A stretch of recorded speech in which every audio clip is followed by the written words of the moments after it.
નમસ્કાર વિદ્યાર્થી મિત્રો, અક્ષર જ્ઞાન માર્ગની આ યુટ્યુબ ચેનલમાં આપનું હાર્દિક સ્વાગત છે.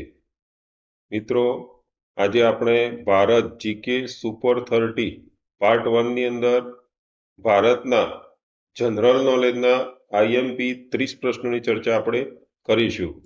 મિત્રો, સૌપ્રથમ પ્રશ્ન જોઈએ. ભારતની સૌથી મોટી નદી કઈ છે? તો ભારતની સૌથી મોટી નદી ગંગા નદી છે. ગંગા નદીની કુલ લંબાઈ 2525 કિલોમીટરની છે. તે આપણી રાષ્ટ્ર નદી પણ તરીકે ઓળખાય છે. એનું ઉદ્ગમ સ્થાન એ ગંગોત્રીમાં આવેલું છે. ભારતના કયા રાજ્યમાં આંતરરાષ્ટ્રીય પતંગોત્સવ યોજાય છે? મિત્રો, આપણા ગુજરાત રાજ્યની અંદર એ આંતરરાષ્ટ્રીય પતંગોત્સવ યોજાય છે. આગળનો પ્રશ્ન જોઈએ મિત્રો. ભારતનું કયું રાજ્ય ફળોના કટોળા તરીકે જાણીતું છે? મિત્રો, ભારતનું હિમાચલ પ્રદેશ એ ફળોના કટોળા તરીકે જાણીતું રાજ્ય છે. આગળનો પ્રશ્ન જોઈએ મિત્રો. ભારતની સૌથી ઊંચી પ્રતિમા કઈ છે? તો ભારતની સૌથી ઊંચી પ્રતિમા statue of unity, Sardar Vallabhbhai પટેલની આ પ્રતિમા ગુજરાતના સરદાર સરોવર બંધ પાસે આવેલી છે.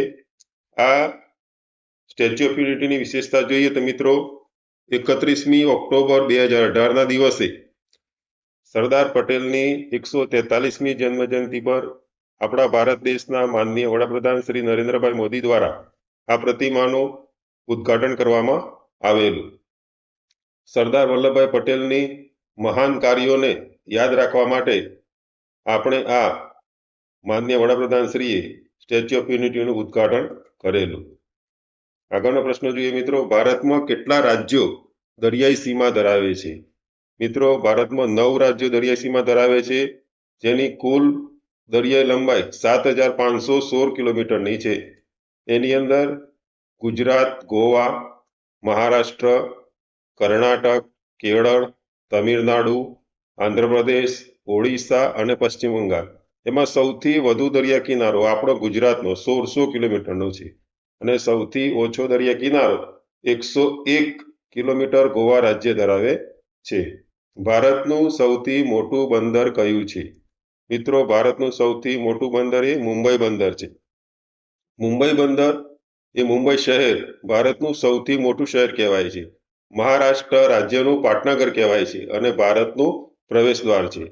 તો ભારતનું સૌથી મોટું બંદર મુંબઈ છે. મિત્રો, જ્ઞાનમાર્ગ એપ્લિકેશન આપણે ડાઉનલોડ ન કરી હોય તો ડાઉનલોડ કરી લેશું, કારણ કે આ એપ્લિકેશનની અંદર ધોરણ 3 થી 8ના તમામ અભ્યાસક્રમના પીડીએફ, વિડીયો અને ક્વિઝ આપેલા છે. એ સિવાય નવોદય, જનરલ નોલેજ, અન્ય પરીક્ષાઓના મટીરિયલ્સ પણ પીડીએફ સ્વરૂપે, વિડીયો સ્વરૂપે અને ક્વિઝ સ્વરૂપે આપેલા છે.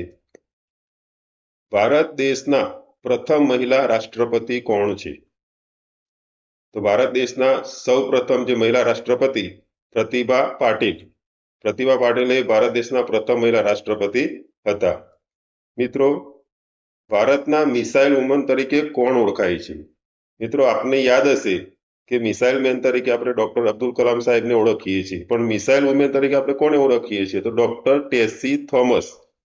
ડોક્ટર ટેસી થોમસ એ ભારતમાં મિસાઇલ પ્રોજેક્ટનું નેતૃત્વ કરનાર પ્રથમ મહિલા વૈજ્ઞાનિક છે.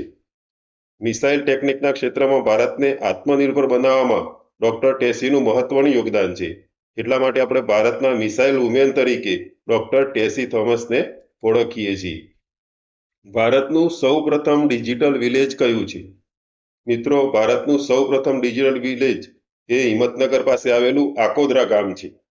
આકોદરા ગામની વિશેષતા એ છે કે મિત્રો, ત્યાં મહિલાઓ શાકભાજી લેવા માટે પણ કાર્ડ લઈને જાય છે. અને બીજી વિશેષતા એ ગામની એ છે કે દેશની પ્રથમ એનિમલ હોસ્ટેલ એ ત્યાં આવેલી છે.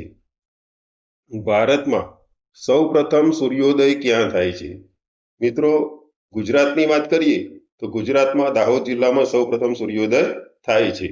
પણ ભારતના સૂર્યોદયની વાત કરીએ તો ભારતમાં પૂર્વમાં આવેલું આપણું અરુણાચલ પ્રદેશ, એમાં ડોંગ વિસ્તાર છે, ડોંગ ગામનું નામ છે, એ વિસ્તારની અંદર સૌ પ્રથમ સૂર્યોદય થાય છે. ડોંગ એ ઘાટી વિસ્તાર છે અને ભારતમાં પૂર્વ દિશામાં આવેલું અરુણાચલ પ્રદેશનો વિસ્તાર છે. આગળનો પ્રશ્ન જોઈએ મિત્રો. ભારતના રાષ્ટ્રીય પ્રતીકનું સૂત્ર કયું છે? તો ભારતના રાષ્ટ્રીય પ્રતીકનું સૂત્ર છે સત્યમેવ જયતે. સત્યમેવ જયતે. ભારતનું રાષ્ટ્રીય જળચર પ્રાણી કયું છે? તો ભારતનું રાષ્ટ્રીય જળચર પ્રાણી છે ડોલ્ફિન. ડોલ્ફિન માછલી એ ભારતનું રાષ્ટ્રીય જળચર પ્રાણી છે. ભારતમાં સૌથી છેલ્લે સૂર્યાસ્ત ક્યાં થાય છે? મિત્રો, આપણે સૂર્યોદય જોયું, હવે સૂર્યાસ્ત. તો સૂર્યાસ્ત એ આપણા ગુજરાતની અંદર કચ્છ વિસ્તારમાં ગુહાર મોટી, જે કોટેશ્વરની બાજુમાં આવેલું સ્થળ છે. નારાયણ સરોવર અને કોટેશ્વરની નજીકમાં આવેલું આ સ્થળ ગુહાર મોટી, જ્યાં ભારતમાં સૌથી છેલ્લે સૂર્યાસ્ત થાય છે. ભારતનું સૌથી મોટું રણ કયું છે? મિત્રો, ભારતનું સૌથી મોટું રણ એ રાજસ્થાનમાં આવેલું થારનું રણ છે. રાજસ્થાનમાં આવેલું આ થારનું રણ એ ભારતનું સૌથી મોટું રણ ગણાય છે. ભારતને કુલ કેટલા દેશની સરહદ સ્પર્શે છે? મિત્રો, ભારતને કુલ 7 દેશોની સરહદ સ્પર્શે છે. એ માટે આપણે શોર્ટકી જોઈશું આબ મેં બચપન. તો 7 દેશો યાદ રાખવા માટે સૌપ્રથમ અફઘાનિસ્તાન, ભૂટાન, મ્યાનમાર, બાંગ્લાદેશ, ચીન, પાકિસ્તાન અને નેપાળ. મિત્રો, અફઘાનિસ્તાન, ભૂટાન, મ્યાનમાર એમ શોર્ટકી તમે બનાવશો તો આબ મેં બચપન બનશે. આટલો શબ્દ તમે યાદ રાખશો તો પણ તમને 7 દેશો સરળતાથી યાદ રહી જશે. ભારતનું કયું રાજ્ય સૌથી વધુ લોકસભા સીટો ધરાવે છે? મિત્રો, ભારતમાં સૌથી મોટું જે રાજ્ય વસ્તીની દ્રષ્ટિએ જોઈએ તો ઉત્તર પ્રદેશ છે. તો ઉત્તર પ્રદેશ એ લોકસભાની કુલ 543 સીટોમાંથી 80 લોકસભાની સીટો પોતે ધરાવે છે. એટલે સૌથી વધુ લોકસભાની સીટો એ ઉત્તર પ્રદેશ રાજ્યની છે. આગળનો પ્રશ્ન જોઈએ મિત્રો, ભારતની સૌથી મોટી સિવિલ હોસ્પિટલ કઈ છે? તો ભારતની સૌથી મોટી સિવિલ હોસ્પિટલ એ આપણા અમદાવાદની સિવિલ હોસ્પિટલ છે. મિત્રો, આ હોસ્પિટલની વિશેષતા જોઈએ કે એની સ્થાપના 1/1/1959 રોજ શહેરના દાનેશ્વરી હઠીસિંહ કેસરીસિંહના વિધવા હરકુંવર શેઠાણીના તે જમાનાના રૂપિયા 75,000ના માતબર દાનથી ઘી કાંટા વિસ્તારમાં બાંધવામાં આવેલી હતી. ભારતમાં સૌથી વધુ ગરમી કયા રાજ્યમાં પડે છે? મિત્રો, ભારતમાં સૌથી વધુ એ રાજસ્થાન રાજ્યમાં ગરમી પડે છે. રાજસ્થાન એ વિસ્તારની દ્રષ્ટિએ ભારતનું સૌથી મોટું રાજ્ય છે. મિત્રો, આપણે આગળ જોયું કે વસ્તીની દ્રષ્ટિએ જ્યારે પ્રશ્ન પૂછાય તો ઉત્તર પ્રદેશ એ રાજ્ય આવે અને વિસ્તારની દ્રષ્ટિએ સૌથી મોટું રાજ્ય તો રાજસ્થાન આવે. રાજસ્થાનની વિશેષતા એ જોઈ કે ગરમી વધુ પડે છે અને ભારતનું સૌથી મોટું રણ એ રાજસ્થાનમાં આવેલું છે. તો રાજસ્થાન વિશે આપણને જનરલ નોલેજ 3 થી 4 પ્રશ્નો બહુ વિશેષ જાણકારી મળી. ભારતનો સર્વોચ્ચ સન્માન પુરસ્કાર કયો છે?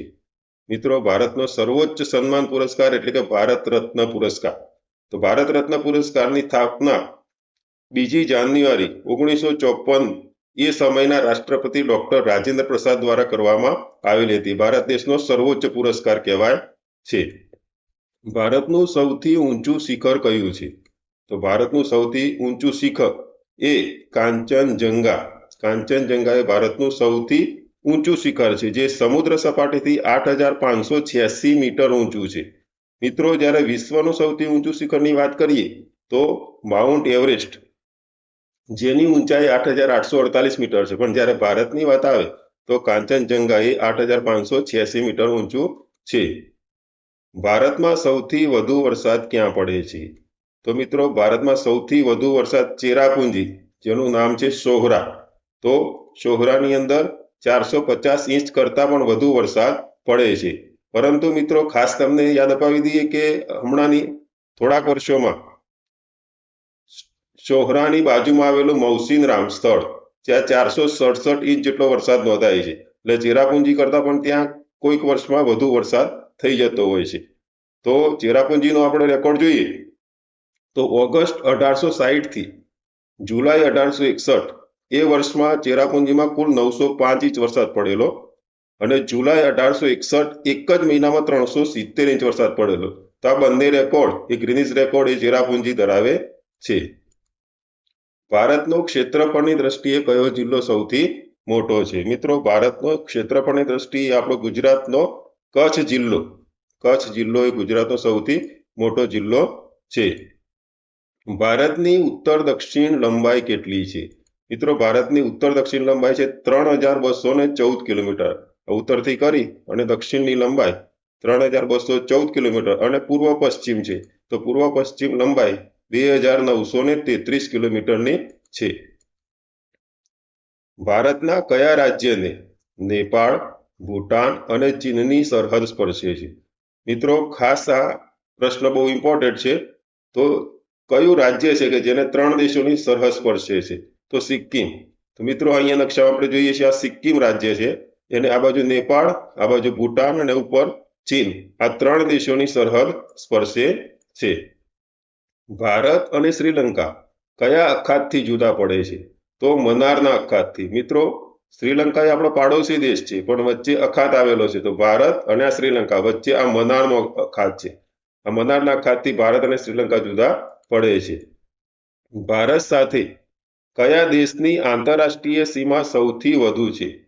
મિત્રો, ભારત જે આંતરરાષ્ટ્રીય સીમા ધરાવે છે એ દેશોમાં બાંગ્લાદેશની સીમા એ ભારત દેશમાં સૌથી વધુ છે. તો બાંગ્લાદેશની ભારત સાથેની સીમા છે 4096.7 કિલોમીટર. એ સૌથી વધારે આંતરરાષ્ટ્રીય સીમા ભારત દેશની બાંગ્લાદેશની છે અને સૌથી ઓછી અફઘાનિસ્તાનની 106 કિલોમીટર. મિત્રો, પરીક્ષાની અંદર આ વિશેષ બાબત પૂછાશે. સૌથી વધારે આંતરરાષ્ટ્રીય સીમા, સૌથી ઓછી આંતરરાષ્ટ્રીય સીમા. તો સૌથી વધારે બાંગ્લાદેશની 4096.7 કિલોમીટર અને અફઘાનિસ્તાન સૌથી ઓછી 106 કિલોમીટર. એ સિવાય ચીન 3488 kilometre, Pakistan 3323 kilometre, Nepal 1751 kilometre, Myanmar 1643 kilometre અને ભૂટાન 699 કિલોમીટરની આંતરરાષ્ટ્રીય સીમા ધરાવે છે અને સૌથી ઓછી અફઘાનિસ્તાન 106 કિલોમીટરની આંતરરાષ્ટ્રીય સીમા ધરાવે છે. નોબેલ પારિતોષિક મેળવનાર સૌપ્રથમ ભારતીય કોણ હતા? તો સૌપ્રથમ ભારતીય જેને નોબેલ પારિતોષિક મળ્યો તો આપણે ચિત્ર જોઈને આપણને ખબર પડી જશે કે શ્રી રવિન્દ્રનાથ ટાગોર. શ્રી રવિન્દ્રનાથ ટાગોરને ઈસવીસન 1913માં ગીતાંજલિ કાવ્ય સંગ્રહ માટે નોબેલ પુરસ્કાર આપવામાં આવ્યો હતો. ભારત રત્ન પુરસ્કાર સૌથી ઓછી ઉંમરે કોને આપવામાં આવ્યો હતો? મિત્રો, ભારત રત્ન પુરસ્કાર છે એ ભારતનો સર્વોચ્ચ પુરસ્કાર અને સૌથી ઓછી ઉંમરે એ આપણા જાણીતા ક્રિકેટર સચિન તેંડુલકરને આપવામાં આવેલો હતો. સચિન તેંડુલકરને સૌથી ઓછી ઉંમર એટલે કે 40 વર્ષની ઉંમરે આ પુરસ્કાર પ્રાપ્ત થયેલો. મિત્રો, બીજો પ્રશ્ન જોઈએ તો સૌથી વધુ ઉંમરે તો ધોંડો કેશવ કર્વે ઈસવીસન 1958માં તેમની 100મી જન્મજયંતિ પર તેમને ભારત રત્ન પુરસ્કાર આપવામાં આવેલો હતો. સૌથી ઓછી ઉંમર પૂછાય તો સચિન તેંડુલકર 40 વર્ષે અને સૌથી વધુ ઉંમર પૂછાય તો ધોંડો કેશવ કર્વે એને 100મી જન્મજયંતિ પર એમને ભારત રત્ન પુરસ્કારથી નવાજવામાં આવેલા. ભારતના કેટલા રાજ્યોમાંથી કર્કવૃત પસાર થાય છે? મિત્રો, આ પ્રશ્ન ખૂબ ઇમ્પોર્ટન્ટ છે. તો ભારતના 8 રાજ્યોમાંથી આ કર્કવૃત પસાર થાય છે. નકશા પરથી આપણે જોઈ શકીએ કે ગુજરાત, મધ્યપ્રદેશ છે, ઝારખંડ છે, રાજસ્થાન છે. મિત્રો, તમને અહીંયાથી હું શોર્ટ કી શીખવાડીશ. તો જ્યારે 8 રાજ્યોને યાદ કરવા તો ગુજરાત અને ઝારખંડ બે યાદ કરી દેવાના.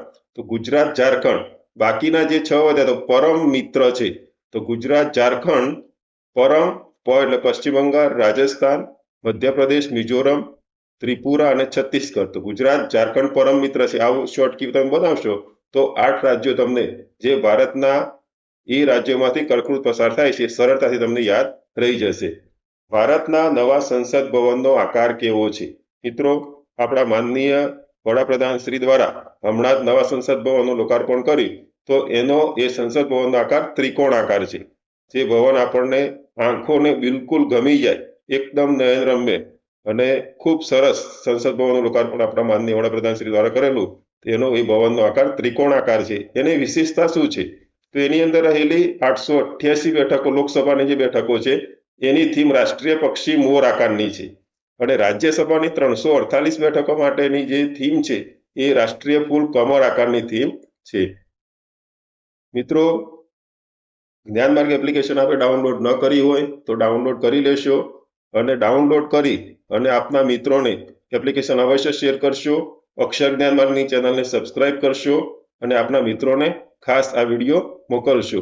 આભાર મિત્રો.